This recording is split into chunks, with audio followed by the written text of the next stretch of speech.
I am Lord Wolfric Viera. Nam nobis Domini, nam nobis, sed nomini, tua de gloriam. That is Latin for not unto me, Lord, not unto me, but your name be the glory.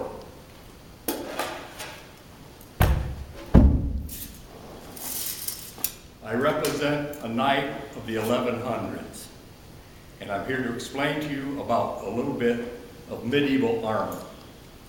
The helmet I have is called a transitional helmet. You can see by the top of the plate and the faceplate, there's no back to it. This helmet was designed at the beginning of the crusade. It was basically no faceplate on some of the helmets. I'll show you that in a minute.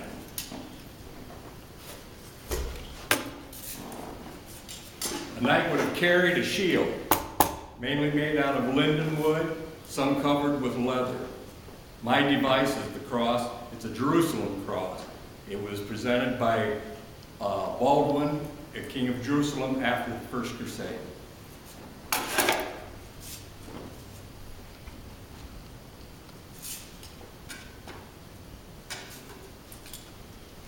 The helmet, you see, is called a pot helmet, or a flat top, or a great helmet.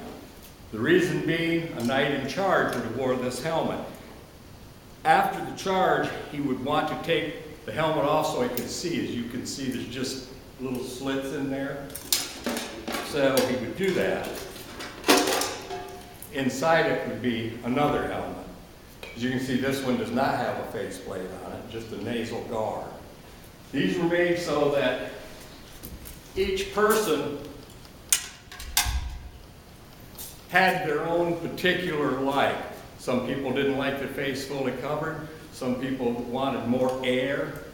And that's kind of what they would do for an individual liking.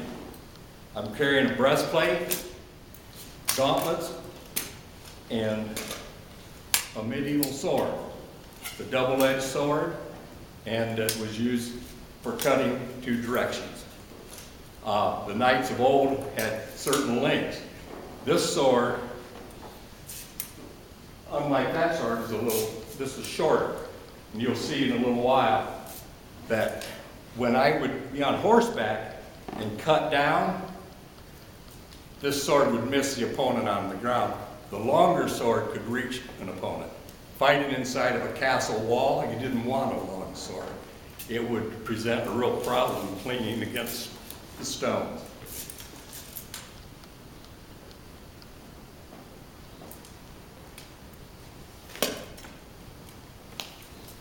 So, medieval knights had a lot of things that they had to do. You could not be a knight unless you were of noble birth. And the children of the knights many times were given to an enemy. That would build an alliance, and the enemy would train the child to be a knight. That way, my child, I might show favoritism to. If I was training him, he got hurt, I'd be all upset, where another person training him wouldn't care much. The children were given chainmail, and I'll show you some.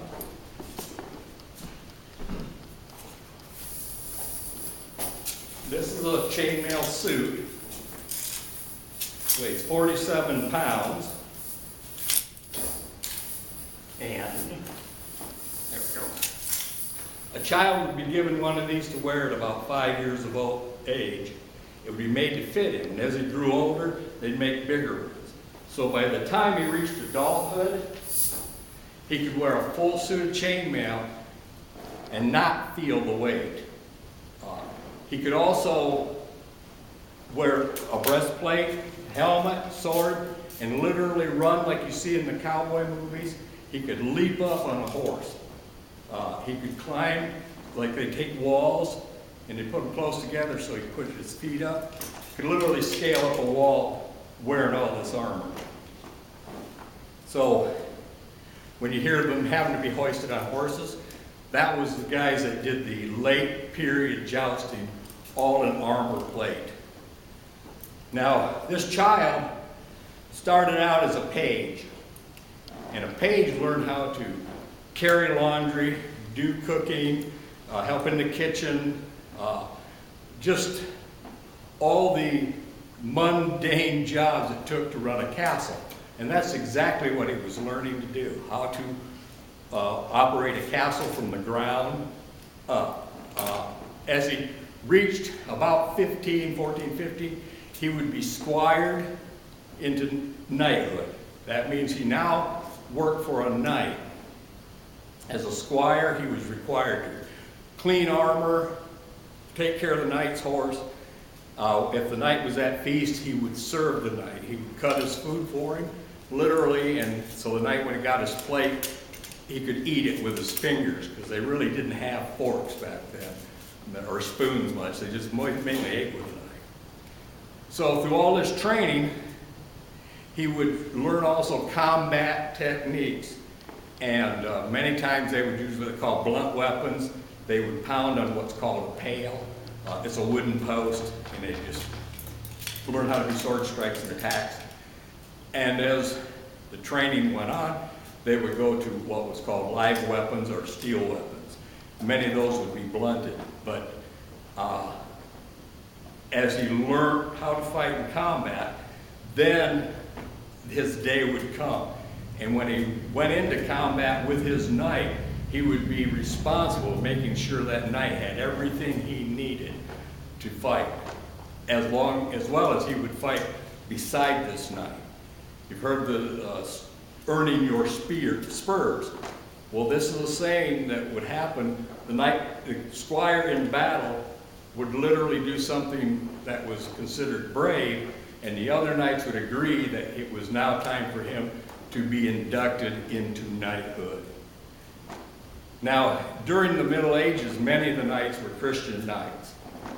And so they would take vows of Christianity to protect the church, protect the poor, protect the sick, elderly, fight in defense of the church.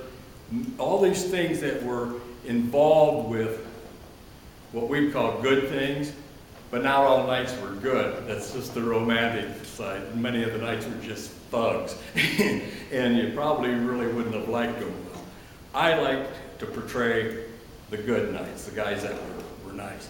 And so, if you watch these knights as they would progress through their time, they would get a horse.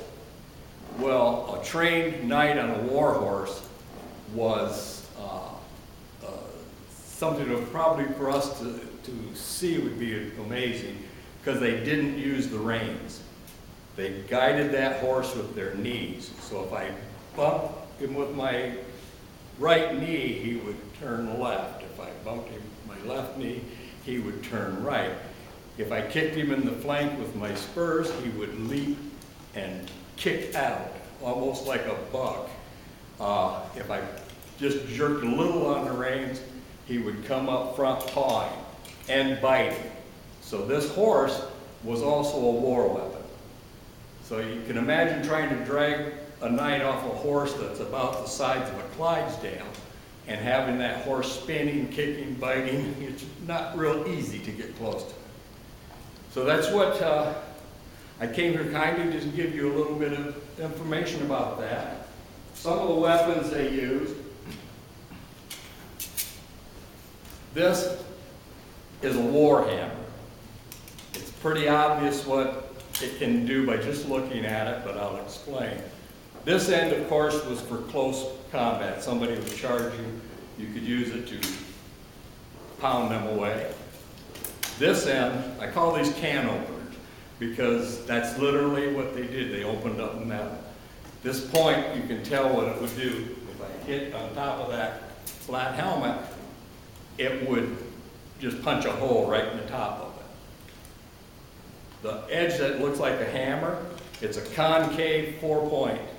It's made not to slide off of steel. So if I hit this breastplate, it will dig right in and keep pushing that breastplate against me. Once this breastplate is pushed against my chest, I can no longer breathe. I'm pretty much out of the picture. If the point punches it in, if you've ever used a pistol or a rifle and shot a can and you see the metal blow out the other side, that's what's against my chest. So as I'm running, riding, doing whatever, it eventually will cut through and get to me. Now, in most cases, I would be wearing this chainmail, but if I have it on, I can't even talk with it on. It's that heavy.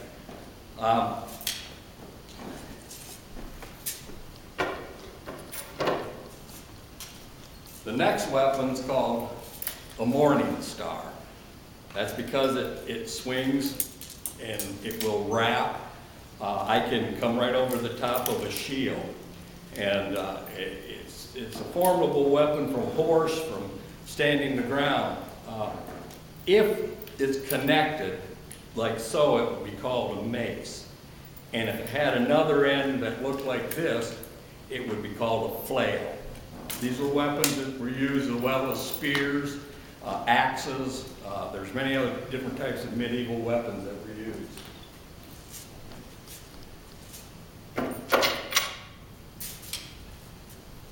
But above all of the war and all of the things that knights were taught, they were also taught chivalry. In our church, we have a group of knights, and this is kind of where we're heading with that group. We're trying to teach them to be citizens with chivalry, courtesy, how to react in social environments.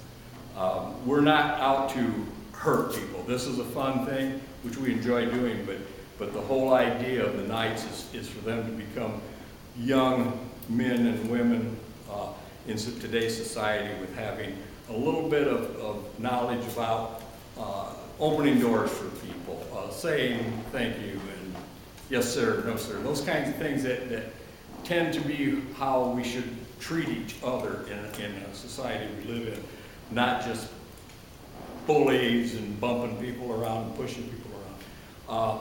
I always tell my kids that I don't want them to hurt people. We're not here to fight with people, like take our weapons out and hurt anyone. If we have problems, we should pray about these situations. It's kind of a thing that is open to adults as well in our church. So if you feel in watching this DVD, if you're interested in that kind of a thing, you'll be able to contact me at the end of the video, and I'll tell you a little bit more about how this all works. The major part of the video is to explain the armor of God, because this is armor that we wear to do battle. This is what a knight would do battle with in the real world. Our struggle is not against flesh and blood, but against the principalities and powers of this dark world and the spiritual forces of evil in the heavenly realms.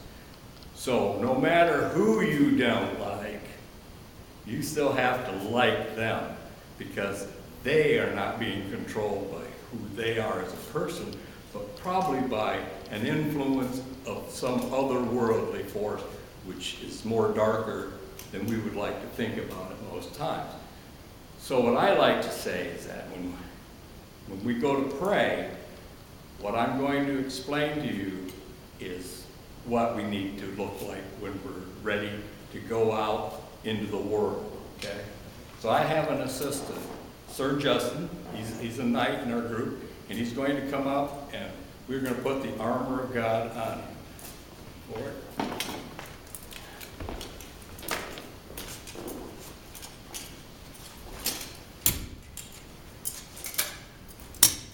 Okay. First thing we'll put on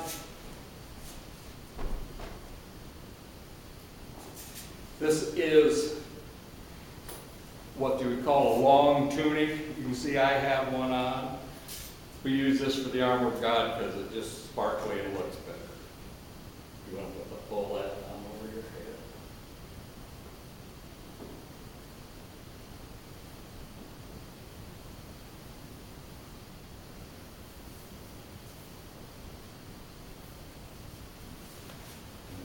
All right. There it is in sequence. Here is our halberd.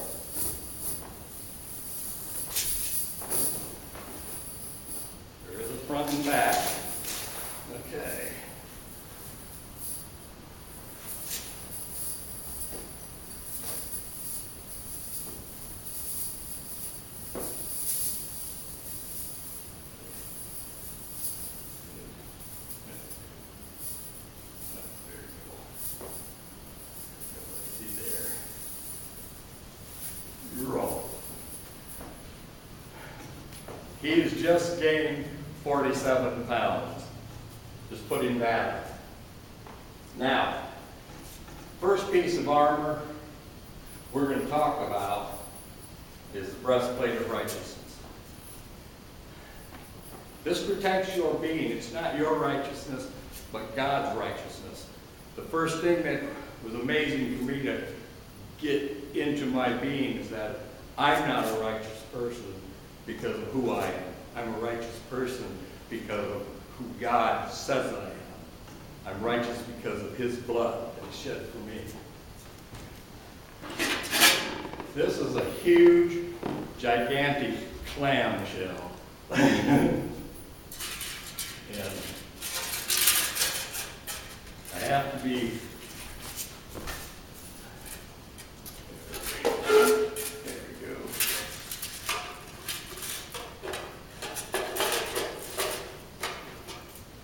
When I spoke about squires, you can understand. He can't actually get all his chainmail out of the way by himself. Someone has to do it.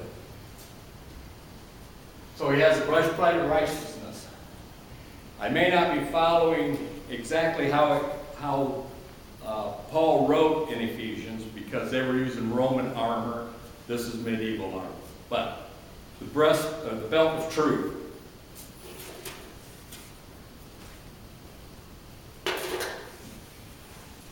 The belt of truth isn't my truth. Although I should be truthful. But it's the truth of God. It's Christ's truth. I use a red belt because it signifies the blood of Christ.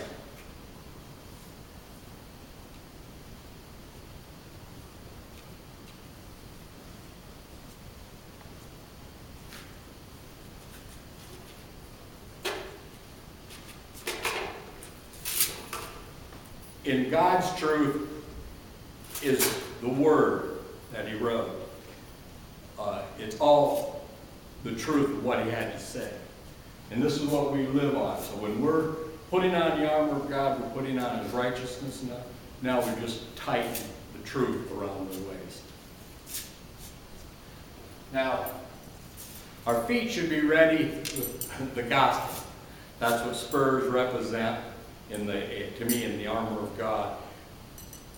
Normally I'd put them on Justin, but they're too small for this young man's feet. But the truth is that we should always be ready with the gospel. And that's the readiness that we have. Now, the knight could not guide his horse without a pair of these. It would have been impossible. So he needed those to do what his job was. We need them also, our feet ready. We need to be ready for what the world has to offer. So,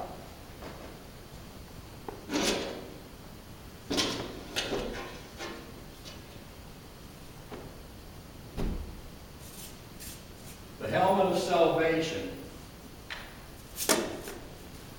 This helmet has a visor on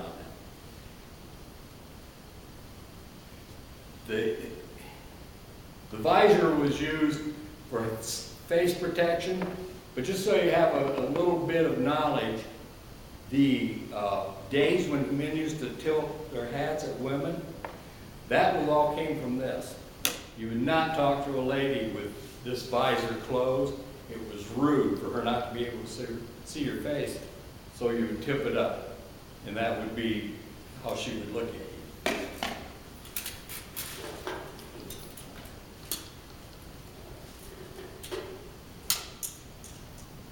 Good.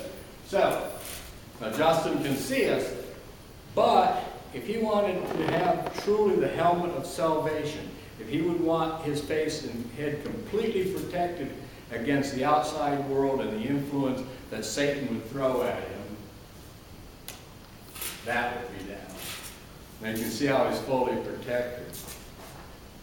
Now, shoulder pieces aren't in the armor of God, but I use those anyway because it helps the appearance.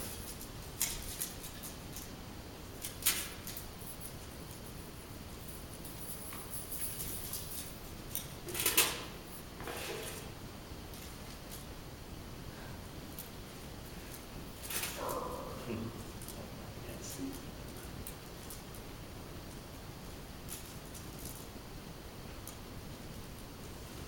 There we go.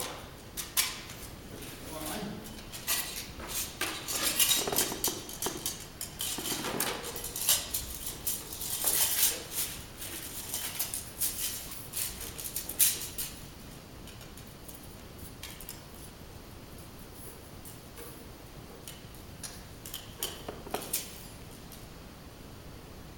How you doing? Doing good. Okay, there we go. Now,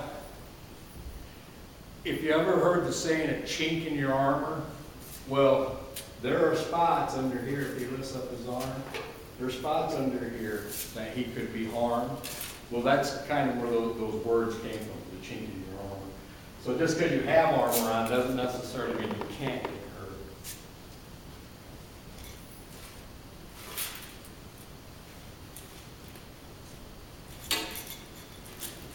These are gauntlets. And it's in the old days, if somebody threw down the gauntlet, that was a challenge. So you may have heard that saying, throw down the gauntlet. That's where it comes from. Hand protection.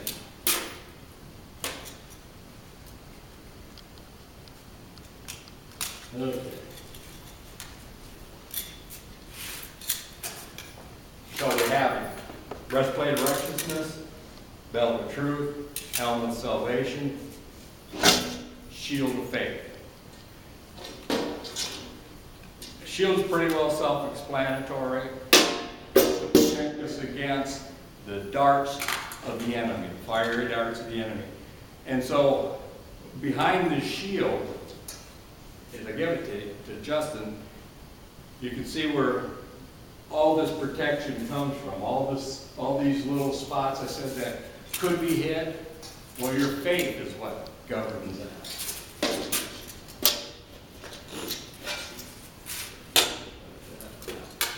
So, all these weapons, all these articles of the armor of God are all defense.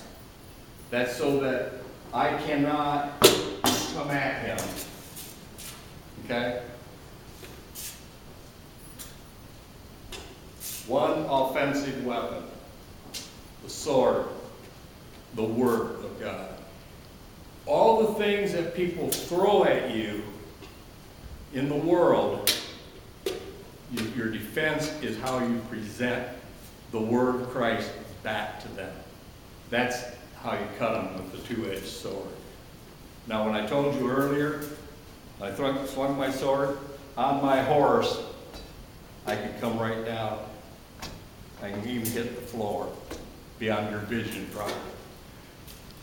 That's what this long sword was for. Now, as Justin's there, it's kind of like if I was to come at him, you see how he's doing? Okay? The first time I did that, he did nothing. I hit him in the head because he didn't know how to use his sword.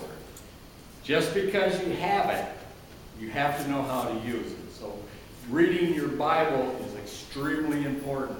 Every day you should read it and make sure that you understand what it says. So Justin, if you stand out here. This is how you need to look when you head out to go about your daily duties. This is spiritually how you need to look. Every one of us need to be that kind of a person. We have to understand. We have to understand that that's exactly the spirit of the armor of God, the spirit that Paul was talking about. How we need to arm ourselves to fight against the Satans and the demons of this dark world. Now, my name is Bob Ayers, and I attend Plum Church, United Methodist Church, and it's Pleasant Lake United Methodist Church, and you can get to us at plumchurch.org. You can contact me through bobayers1@yahoo.com. I thank you for watching this video and hope you have a great day. May God bless you.